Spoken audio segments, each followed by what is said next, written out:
Hi, it's Sylvester, and this is a life update. I know I've already uploaded 2 videos today, but I guess what's the harm in making a third? I feel like this is going to be a fairly brief video, anyways. I mean, maybe not. I always say that, and then my video ends up being super long, but basically, I watched a video that I made this time last year where I was crying in front of the camera, talking about how I didn't have anyone to talk to but the camera. I was very broken. I cried a lot this time last year. I called the crisis hotline basically every single day.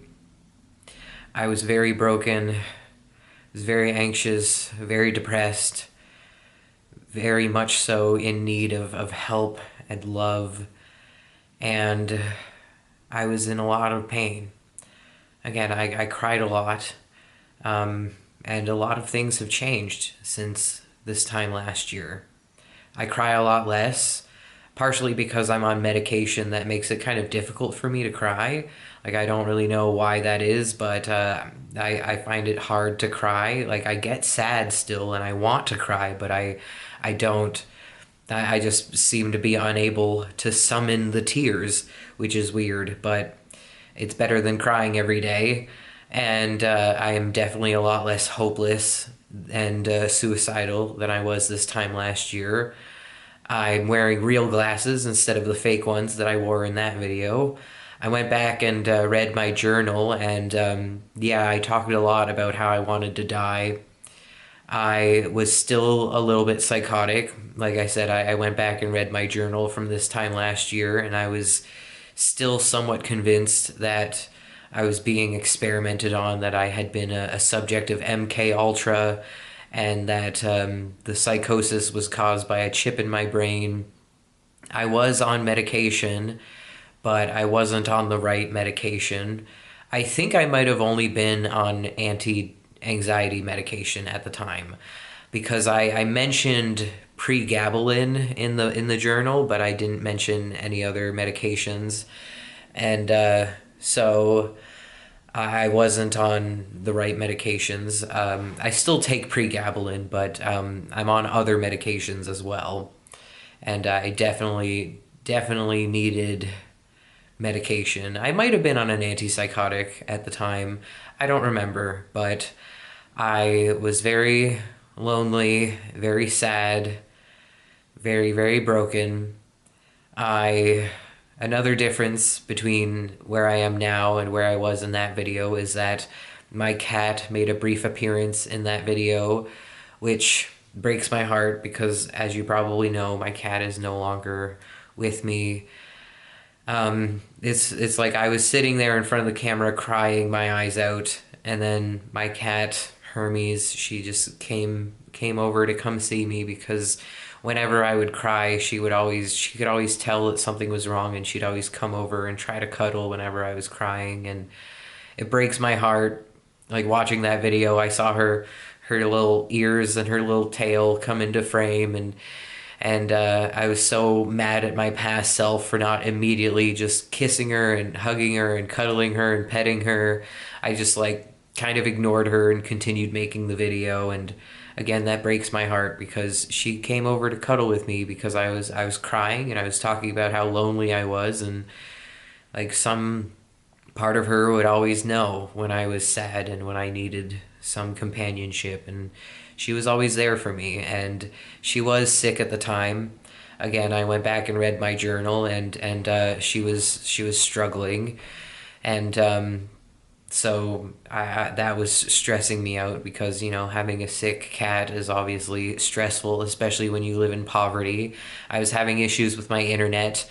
My internet was working, but they were upgrading my internet to fiber, and that was a whole process. It was very stressful, and there were some issues with the billing, and so like at one point they were gonna charge me like a lot of money, and it was just like this whole thing.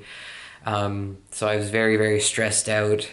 I was just like I was really struggling, and I look at where I am now. I'm a lot I'm better. I mean, I'm not like fixed. I'm not cured. I still struggle. I still suffer, and I'm still grieving my cat, and there's still a lot that needs to happen.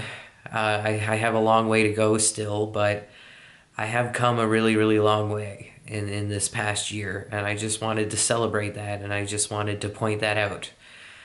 And I got some good responses on that video I made last year where I was crying to the camera, talking about how I was lonely, and I got some good comments, but I also got a couple comments of people essentially calling me pathetic, saying that I was a grown man and I shouldn't be crying because men don't cry, and that sort of thing, and nobody cares about your problems. And so it kind of breaks my heart looking back on my past self, because that guy, he really just needed love. He really just needed support. He really just needed kindness. He really just needed people to understand. He needed, patience, and mostly just love.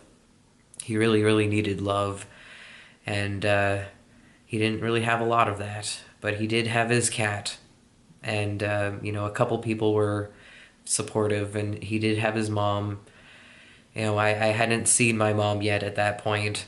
I don't think I actually reunited with my mom until, I want to say, like June. I don't remember, but I think it was the summer when she actually came down to come visit, and it was the first time I'd seen her in like 4 or 5 years.